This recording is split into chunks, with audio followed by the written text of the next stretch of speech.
I think what leaders can sometimes trust, that maybe it took me a couple months to trust in myself, was that those skills and background were transferable. Yeah. That the issues of managing people, and not just managing people, but inspiring people and identifying the right people and doing the leadership structure things in a medical practice, or frankly, a complicated ice cream shop or a biotech company. I've never run an ice cream shop, by the way, so I don't want to underestimate how complicated that is. But nevertheless, otherwise, I think a lot of those skill sets, identifying what your role is, making sure that you're letting people do their roles, putting the right people in the right roles, setting the strategy for the organization, those sort of top level things, if you focus on those as a leader, are very transferable. And it probably took me a few months in my current role to trust that, sort of wake up a lot of mornings and say, okay, this is so different. This is biotech. Surely there's something I'm missing about how I should be building this team, or how I should be talking to this team or listening to this team. And actually, as I've done it for almost 2 years now, a lot of it transfers. It really does. The technical aspects don't, obviously, but the leadership stuff, I think, largely does. You know, it's funny hearing you talk about that. I cannot help but remember flashbacks. So you and I have known each other since business school. We went to business school together. We were classmates. I remember almost 20 years ago, you turning one day and saying, you know, this whole time I was wondering, am I analytical? Because I didn't have this training in finance or accounting, and absolutely, right. I'm analytical. I'm a physician. You have to be analytical to do that job. I was analyzing different things, but it translates, but I was putting it in this bucket. So I think it's the same kind of idea. Trust that core thing is there, even though the context might have changed. Exactly right. Yeah. Exactly right. So, I think that's true on the technical side, but I especially think it's true on the people side. Yeah. The skills are very transferable if you trust yourself that you can, so you can do that. So I want to talk about leadership lessons, but I also really want to put it within the context of being a first-time CEO, because that's a little different. I mean, I work with folks that make that transition, and it's a different animal. Going from VP to SVP to CEO, there's a change. So maybe we can, I'll let you riff in whatever direction you go, and you do it so well, Chad, but we can talk about just general leadership lessons, or you can put them within the context of, and this is how it showed up as a first-time CEO that maybe surprised me, but navigated through. Yeah. I think part of it is trusting yourself. I've already said that, so I won't go back over that. But I think being a first-time CEO, you have to do a couple things. Number one, you have to remind yourself that no one's ever done anything for the first time until they did.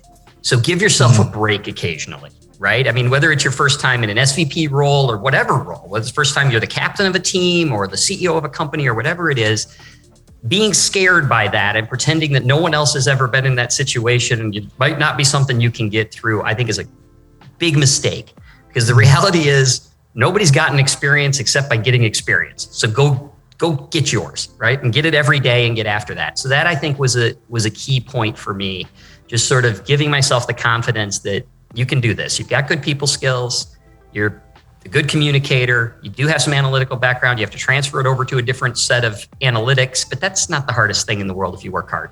So I think that was a big piece of it. And that exudes sort of the executive presence that will get you the help within your organization that every good leader needs, right? If you question not whether you're going to make every decision correctly, but if you question your ability to even analyze the strategy and help the team come to the right conclusions or get to the right place, if people are going to sense that, and that can be really, really tough on them and you. And it's all unnecessary.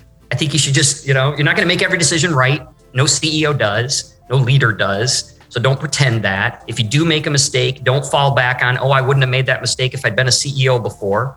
Probably not. There's some experienced CEOs out there making a lot of mistakes right now too. That's okay. Surround yourself with good people who can tell you when you're making a mistake, trust their judgment, and work with that. So it went away pretty quickly, actually, because of those core principles. Just sort of the foundational trust in yourself, foundational trust in the people around you, and sort of the self-calming around, you're not going to get this right every time, and don't blame inexperience when that happens, because it may be just that business is hard, and sometimes you take limited information and you make the best decisions you can make and they come out wrong, and a super experienced CEO with the same information might have made the same mistake and gone home and said, man, I'm really experienced, so gosh darn.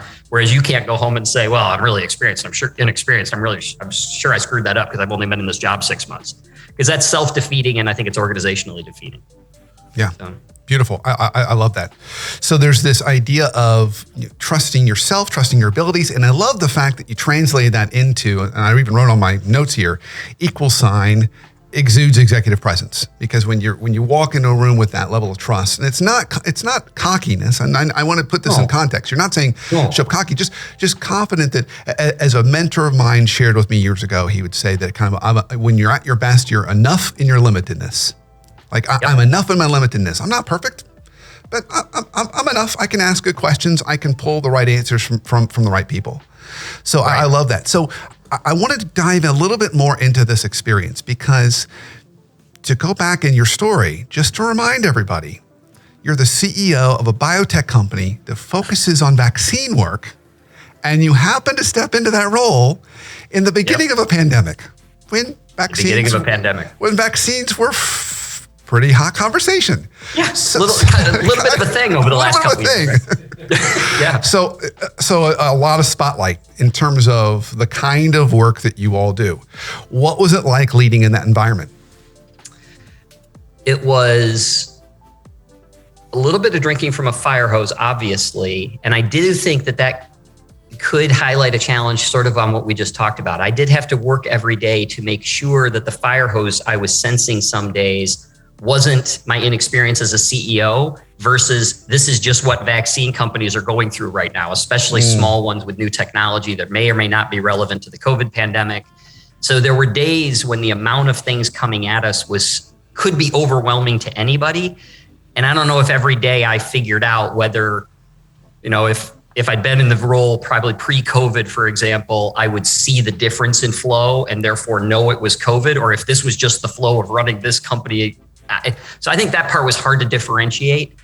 So I tried not to focus on it too much. I tried to just break it down into what can we accomplish today and what can we accomplish this week, and how do we make sure that all of that has a direction that is not being influenced too much by the noise.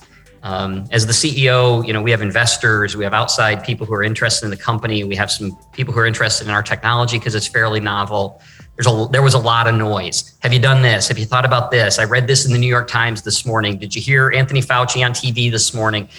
All of that was coming in, and it could be very overwhelming noise. So you needed some first principles, things that are and are not worthy of our organizational time this week, this day, this hour.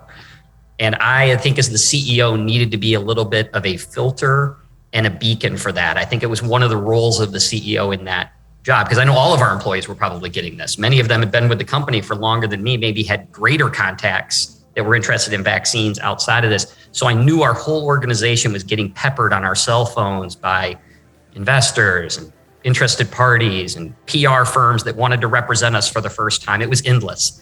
And so I think that was a really interesting experience.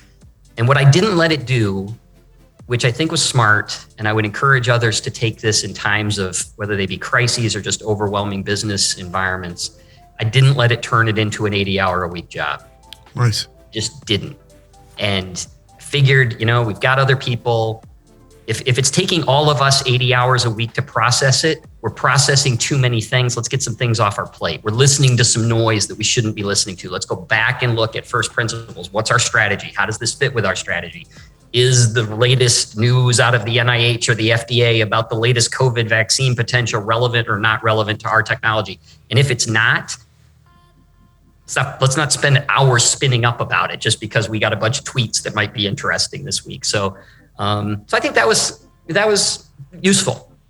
Yeah, and I don't think we didn't wear the team out because of it, and I think that helped. I think what you did there too, so well, and I hope everyone kind of heard it, is one of the important jobs and roles that a CEO plays is focus and alignment in the business.